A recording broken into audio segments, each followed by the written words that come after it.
Hello and welcome to Our American States, a podcast from the National Conference of State Legislatures. I'm your host, Ed Smith. We have seen the labor force grow 21% in the last 25 or so years. And 93% of that growth is coming from the 50-plus workforce. That was Carly Roszkowski, Vice President of Financial Resilience Programming at AARP, and my guest on this podcast. I talked with Roszkowski on the sidelines of NCSL's Legislative Summit in Boston in August, where she was appearing on a panel called Unretirement, Rethinking Work in the Age of Longevity.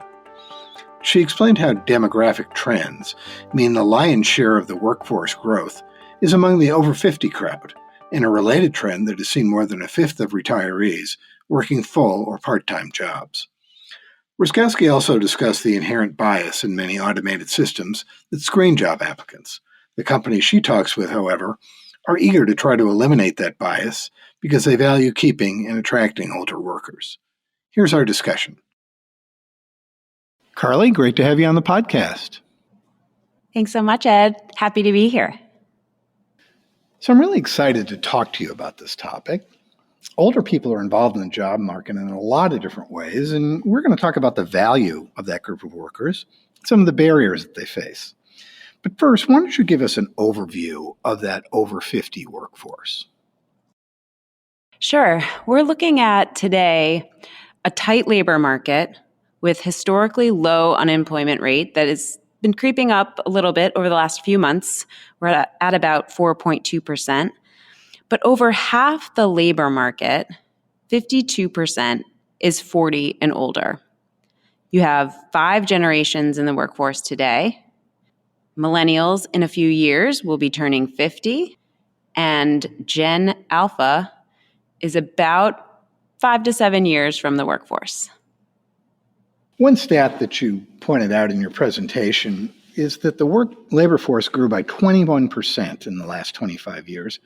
And workers over 50 accounted for the lion's share of that. And can you talk a little bit about the demographic trends for why that's happening? Certainly baby boomers retiring, but maybe staying in the workforce. And I guess the whole country's getting a little bit older, but run that down for us. Yeah, so we have seen the labor force grow, as you mentioned, 21% in the last 25 or so years. And 93% of that growth is coming from the 50-plus workforce. The 50-plus workforce grew by 89%, while those 50 and younger grew by only 2%. And as you mentioned, it's predominantly driven by the baby boomers aging, but also they're working longer. People are living longer, staying healthier longer. They want to continue to work. They have more to give. They want to continue to learn. And so we're seeing this huge shift in the workforce. And not only is the workforce aging, but it's also shrinking. The younger generations that are coming into the workforce are smaller than the baby boomer generation. They're smaller than the millennial generation, which is a huge generation. And luckily, because older workers are working longer, wanting to work longer, it's keeping unemployment low. But we are seeing approximately 10,000 workers retire each day. It's more people exiting the workforce than entering. I think those stats are kind of mind-blowing, to tell you the truth. When I first read some of this, I had to go back and look at it again because it just seems so completely out of kilter. With those older workers, certainly a large portion of them perceive that they're discriminated against. I mean, it's always hard to say when you survey. There's a perception situation, but 64% have seen or experienced discrimination. And I wonder, this is pretty recent data, if I recall correctly. Do you think the situation's getting better, or is it getting worse, or sort of static? During the pandemic, we actually saw age discrimination numbers go up to 78%. And that's for people 40 and older, either seeing or experiencing age discrimination in the workplace was at 78%. Thankfully, since then, it's held steady and has come down to about 64%. But what's also troubling is that 90% of older workers say it's common, that they're seeing it, within their own workplaces or to others around them or to them themselves. And they're seeing it at different stages. They might see it in the hiring and recruiting process where they're overlooked for jobs due to their age. They might be seeing it while they're at work and in their own job where they're being passed over for promotions or upskilling or reskilling opportunities or leadership positions. Thankfully, it came down from those high pandemic levels, but it's still the highest bias or discrimination that we see today in the workplace. You pointed out that we now have 5 generations in the workforce. And I wonder if you can talk about what that means. What are the ramifications of that number of generations working? Well, with 5 generations in the workforce, we do see a lot of positives. Having mixed-age teams and multi-generational workforces, we see increased creativity and increased innovation and increased critical thinking when you have a diverse set of people around the table, like with any form of diversity. But it also presents challenges that we haven't seen, historically. Predominantly, these challenges fall on middle management. You have managers who might be managing people who are younger than them and older than them. Different communication styles, different professionalism or expectations of how you conduct yourself in a professional setting. Different expectations of work-life balance or flexibility. And so we're having to educate employers and managers and HR executives and recruiters on the benefits of a multi-generational workforce or mixed-age teams, but then how we can help their managers or their CEOs make sure that they are having benefits that each generation or each employee might be relevant for them and where they are in their career, which runs the gamut with having so many diverse generations within the workforce. So I've done a number of podcasts with legislative staff where we talked about a number of these things. One very important one is institutional knowledge. And this is true really in all legislatures because members, by and large, come and go. It's particularly acute in term-limited states, but really in all legislatures, a lot of people come and go. But traditionally, legislative staff has been the institutional knowledge. They've been the ones who know what happened 25 years ago and can offer suggestions to a legislator about, well, we did it this way. Maybe you might want to look back at that and see what the experience was. You talk about this transfer of institutional knowledge, and I wonder if you could go into that a little bit and why it's so important. And are there things that institutions, companies, what have you, can do to encourage that so that people don't feel like they're being kicked out because they're being asked to share this knowledge, but nonetheless can go ahead and pass that on? There is tremendous value in having historical knowledge or even historical knowledge of your industry and your trade, even if it was at a different organization. And the value that older workers can bring with that historical knowledge to mentor younger workers, to teach them, to show them how sort of it's been done or what's worked and what hasn't, is of tremendous value. Now, we also talk a lot about reverse mentorship and how it can work both ways. With changing technology and the pace at which technology is changing, younger workers can come in and find new ways of doing things and new solutions.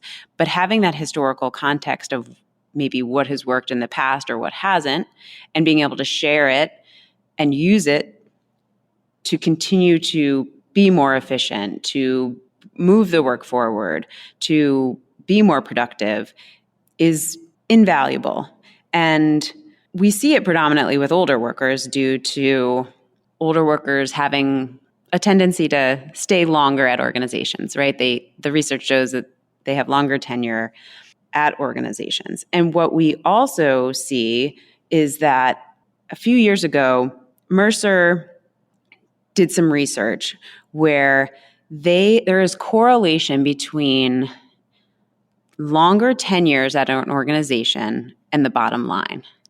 So another positive piece that an older worker can bring to an organization is they're going to stay potentially longer. They're going to absorb more of that knowledge, more of that organization's culture, history, experiences, and it's going to impact positively to that organization's bottom line.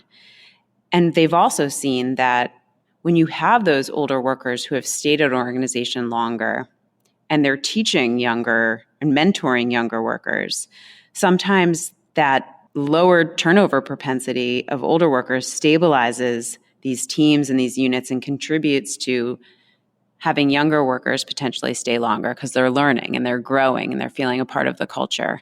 It's a huge part of how organizations can be successful and can embrace having multiple generations.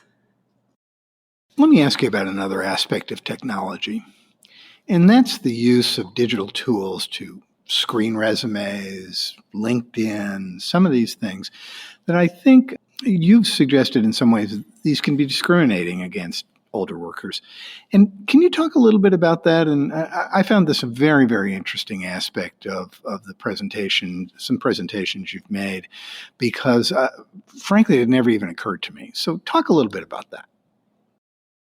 In some of the applicant tracking systems or HR platforms that companies are using today, it's enabled them to be more efficient to get through hundreds of resumes.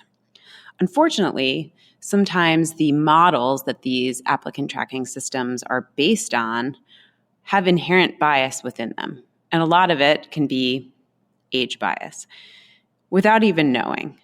And so you're immediately cutting out a potential candidate or hundreds of potential candidates due to a technological model that has been created that has inherent bias sort of built within it.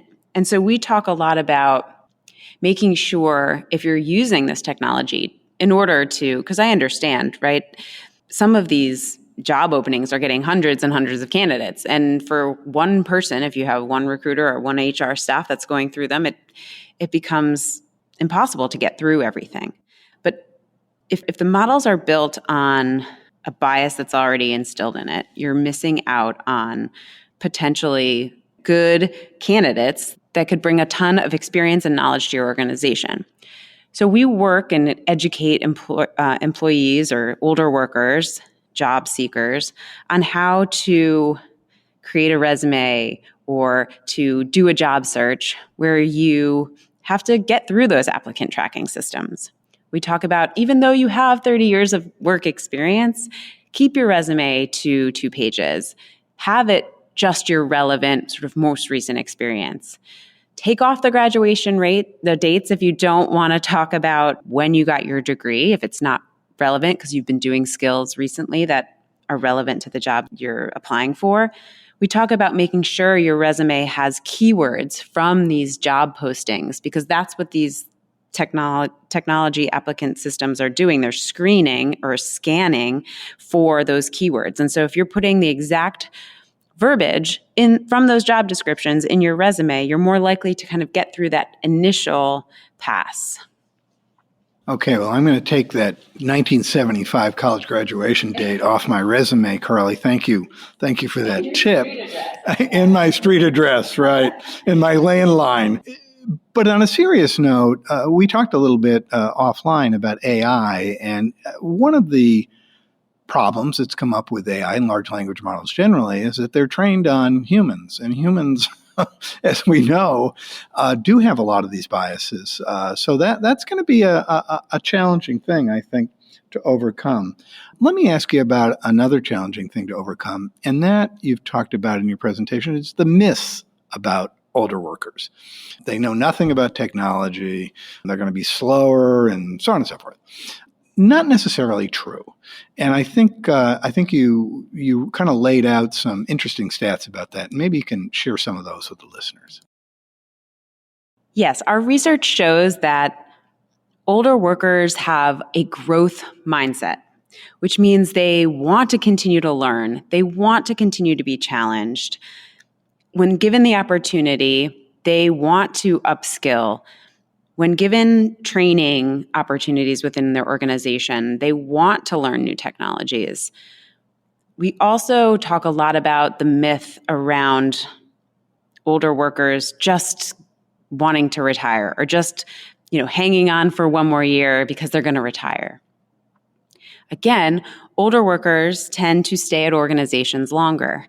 If you invest in, let's say, a worker or a candidate who's 55 years old, they might have 20 years of work left for them, both because they want to and they can, but also they might need to financially or for avoiding social isolation.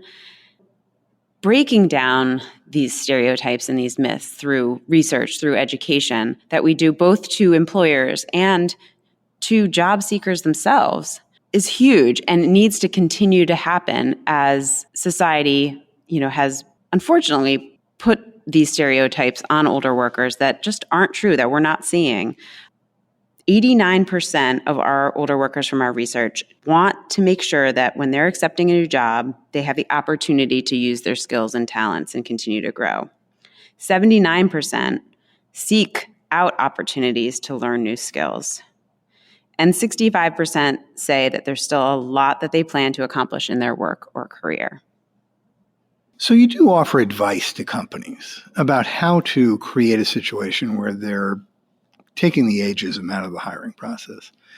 What kind of suggestions do you give them? When we talk to employers, we educate them on a few different aspects of that hiring and recruiting process. We have them take a look at their job descriptions. Are there any words that might immediately deter an older worker? Does it say digital native? Do you use a word like high energy or marketing ninja? Words that someone who is an older worker might not see themselves. We start there. Then we talk about the value and experience that older workers bring to an organization and educating them on the data. Older workers tend to stay at organizations longer. If you're going to invest and train someone, it might pay off more than if you're training someone younger who might be ready to leave after 2 years to do something new. We show them the stats of how older workers are continuing to work longer. And so someone at 58 years old might have 12 to 15 more years of work that they want or need to do. We talk a lot about benefits that an employer could look at that would be relevant to not only attracting an older workforce, but retaining that older workforce. Things like flexibility, part-time work, phased retirement, remote opportunities, caregiving leave, right? There's over 63 million caregivers in this country. And while a good majority of them are under 40, you have a lot of them who are older workers who continue to need to work, but are also caring for loved ones that impact their schedule. They might need more flexible options. They might need a different working schedule. So looking at how you're hiring and recruiting for talent, making sure that how you speak about your organization and how you talk about these jobs, but also the imagery you use on your website.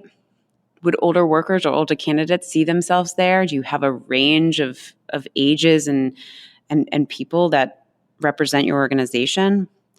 Into the benefits that older workers are looking for that would attract them to your organization and make them want to stay. I did a recent podcast about how the benefits world is changing with the way the economy is changing. Some of that had to do with gig workers and that sort of thing.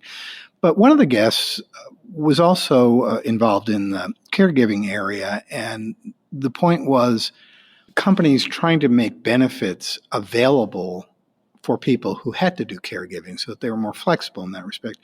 So on that note, I wonder, AARP is the most respected organization in the country, I'm sure, in terms of giving advice about how to interact with the older workers, the older generation.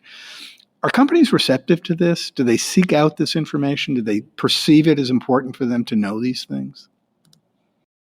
Yes, and I think it's continuing to grow within the employer's audience.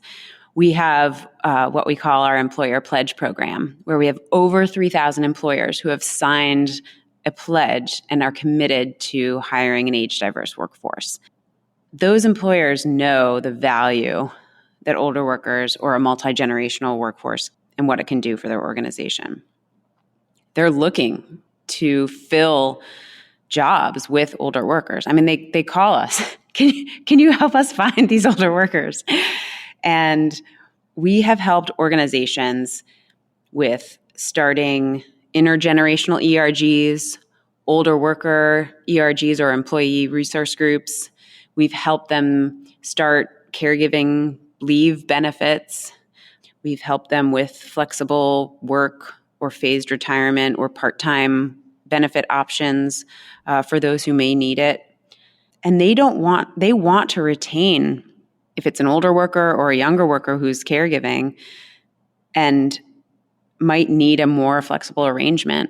And so helping employers understand what could benefit, where you can still get that employee to show up every day and work and be productive, but also be able to take their, aging mother or grandmother to an appointment, or be able to work remotely on a hybrid work schedule so that every Tuesday and Thursday they can take their loved one to an appointment or to whatever, they need to do. So we had from 2012, which was when our employer program began, to after the pandemic, 121% increase in pledge participant and signers. And with the changing demographic of the labor market that I've talked about, and over half being 40 and older, and the labor market aging and shrinking, more employers are looking at ways to not only attract the older workforce, but retain them. Let me ask you as we wrap up here, our audience, of course, is legislators, legislative staff, other people interested in state policy. And I'm not going to ask you to give me a prescription for what policies states should pass, but I would ask you, where can people find out more information on this and maybe educate themselves a little more? Well, first, I would tell them to talk to their constituents. Talk to the older workforce in their state. What are they experiencing? Have they been looking for work for over 6 months or close to a year? What have they experienced while trying to find a new job or out there as a job seeker? What are current older workers seeing in their own jobs? Are they getting forced out or pushed out? Talk to their local employers. Who are the big companies and small companies that reside in their state? What are they seeing? What are those big pain points that their CEOs and executives are feeling? And then AARP has tons of resources, not only for their constituents, the consumer level, and they can go to aarp.org/work, find everything from a job board. We've partnered with Indeed, the largest job board in the world. They can search for jobs in their field, in their town. They can find resume help, career coaching, help with interview prep. We have a job search toolkit, which is a downloadable 50-plus page workbook that a job seeker can take and go through all the different steps to help them through their own job search journey. And then we have tons of resources for employers. We have guides on how to manage mixed-age teams. We have a say this, not that guide, so that employers can really look at their job descriptions and understand, are they using the right imagery and language that wouldn't, be cutting out or sort of leaving out different candidate pools. All of that can be found, again, at aarp.org/work. State legislators can also look to other states. So we have seen not a lot of movement in federal legislation around age discrimination in the workplace. We have continued to try to push Protecting Older Americans Act, Protecting Older Workers Against Discrimination Act, or POATA, Protect Older Job Applicants Act, POJA.